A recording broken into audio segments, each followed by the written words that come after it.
something's off. Caitlin Clark, the rookie phenom who's electrified arenas and shattered attendance records, just had one of her worst games ever, and the entire Indiana Fever looked like they forgot how to play basketball. I don't know if she's going to destroy Caitlin Clark long term. She's going to destroy Caitlin Clark short term. But this isn't a one-off slump, and it's not about some random bad shooting night. Fans are now uncovering something wild. Leaked footage that confirms major evidence against head coach Stephanie White. You'll want to stick around, because what comes next changes everything you thought you knew about this team, and about Clark's future under White's system. Late last week, a short clip from an Indiana Fever practice livestream, and swiftly deleted, surfaced on social media. In it, Stephanie White paces the film room, red-faced and pointing at a tactics chart while muttering, "This structure doesn't fit a playmaker like Clark. We need mid-range movement, not hero ball." Within minutes, fans had captured screenshots and audio snippets, posting them across Twitter, Instagram, and Reddit. Comment sections immediately exploded. "She's panicking. That's straight up bias, like proof she's working against Clark." The post also includes a quote from Mavs radio announcer, "Lower usage rate from this year." That's all it is. That's all it is. Like, it is you can sucker punch a team once off. That's all you're going to get, though, is one off. Analysts noted the timing just after Caitlin's toughest outing and speculated that White's frustration in private was now public. This single clip shattered any illusion of neutral coaching, turning months of on-court struggles into a full-blown crisis and forcing everyone to question whether White's game plan was ever designed to let Clark thrive. Rewind to April 18th, 2024, when Stephanie White stepped into ESPN's midday radio studio and dropped a seismic statement. "You see, the Mavs just play better without Luka. He hogs the ball. When he's off the floor, the ball moves and everyone steps up." This wasn't idle chatter. That same season, Luka Doncic averaged a staggering 33.1 points, 8.7 assists, and 8.5 rebounds while leading Dallas to the NBA Finals. Within hours, the clip racked up over 500,000 views on social, igniting a firestorm. Veteran analyst Doris Burke dismissed it as basketball malpractice. Mavericks beat writer Tim Cato tweeted, "You can't bench your MVP and expect magic," and fan threads exploded with memes comparing White's comment to heresy. Even Mavericks players weighed in. Kentavious Caldwell-Pope laughed off the claim in a post-game interview, saying, "We need our guy out there." Yet that very perspective, treating your franchise star like a liability, was the cornerstone of White's approach in Indiana. Now Caitlin Clark, with her record-breaking rookie numbers, finds herself trapped in the same mindset that devalued one of the NBA's brightest talents. At the heart of Stephanie White's coaching mantra lies one unyielding principle. The system always takes precedence over any individual player. She champions a democratic offense in which the ball must circulate constantly. No single athlete is allowed to dominate. High-usage stars trigger alarm bells in her book, seen as chemistry disruptors rather than team catalysts. White's blueprint leans on meticulously scripted rotations and spacing patterns designed to iron out any hint of isolation basketball. Every possession is broken into precise 5-second reads and 2-option plays, ensuring each player touches the ball at least twice before a scoring opportunity. In theory, this approach levels the playing field. Role players feel empowered, and opponents are kept guessing. But when you apply that cold, mechanical framework to athletes whose very value lies in their ability to improvise and impose their will, you snuff out their greatest gifts. Generational talents like Caitlin Clark thrive on chaos. She reads defenses in real time, navigates traps with handles that leave defenders grasping at air, and pulls up from deep when nobody else dared. Locking her into a one-size-fits-all motion offense turns her into just another cog. The practical fallout is immediate. Possessions stall in the mid-range. Shot clocks tick without rhythm, and players rotate in and out before they can establish a groove. Bench rotations bloat as White juggles minutes to maintain balance, leaving no clear go-to option when the game hangs in the balance. Role players grow restless watching prime scoring opportunities slip away, while the superstar at the center is boxed out of the very system she was meant to elevate. Build your team on unpredictability rather than empowering your best player, and the result is predictable.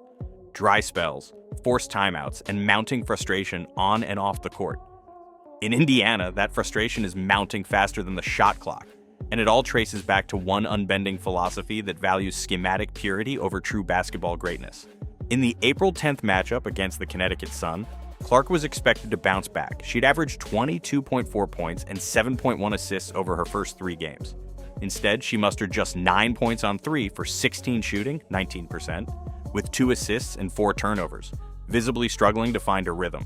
Her usage rate plummeted from 32% to 24%, and she saw fewer than 4 touches per quarter once the second half began. The Fever fell to a 2-2 record, but the scoreboard was only part of the story. Social media ignited within minutes of the final buzzer.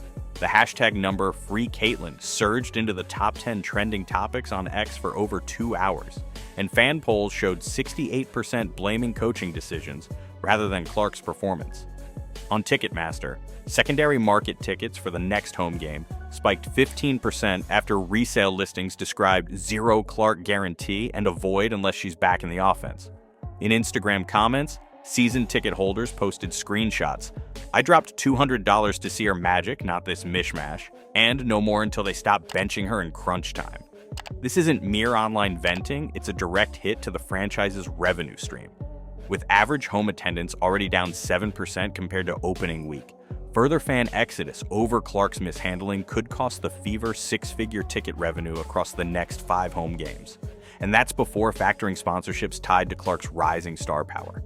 The message is clear: misusing a generational talent comes with real financial consequences, and fans aren't holding back.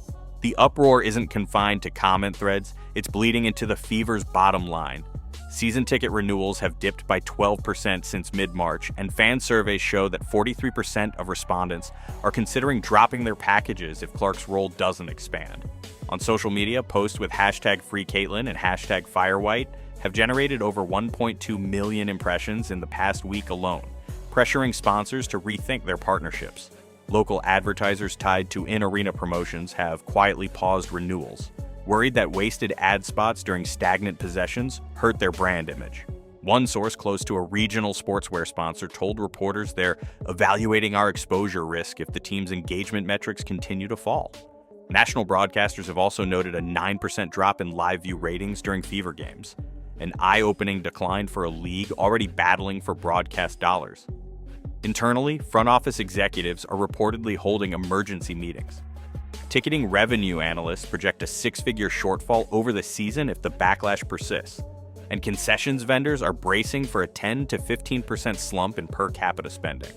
In short, every stalled possession isn't just a lost point. It's lost merchandise sales, empty seats, and a franchise reputation on the line. Unless Stephanie White pivots back to maximizing Caitlin Clark's strengths, the financial fallout will only deepen, leaving the Fever and the league on shaky ground. Stephanie White's anti-star philosophy didn't originate in the WNBA. It traces back to her days at Vanderbilt under Carolyn Peck, the coach who first cemented the system over superstar doctrine. In 2014, Peck recruited White onto her staff after winning a national title at Purdue, bringing those same rigid principles to Nashville. Together, they implemented an offense that prioritized set rotations and equal touch quotas, explicitly sidelining any player who tried to take over. The fallout was immediate and brutal. In the 2014-15 season, Vanderbilt finished 7-23, the worst record in program history, despite returning 3 starters who had collectively averaged over 40 points per game the year before. Local sports writers lambasted the chaos offense for producing stagnant possessions and poor shot selection, with one headline reading, "Dora's derailed by dogma." Players privately circulated a petition demanding more freedom for their go-to scorers, only to be met with the same blanket restriction: no isolation, no exceptions. Rather than course correct, White and Peck doubled down in 2015-16, preaching increased ball equality even as losses mounted. The Commodores collapsed to 7-24, erasing all momentum and sending average attendance plummeting by 30%. Campus protests erupted after a home loss to an unranked opponent, and local radio shows branded the staff basketball's ultimate killjoys.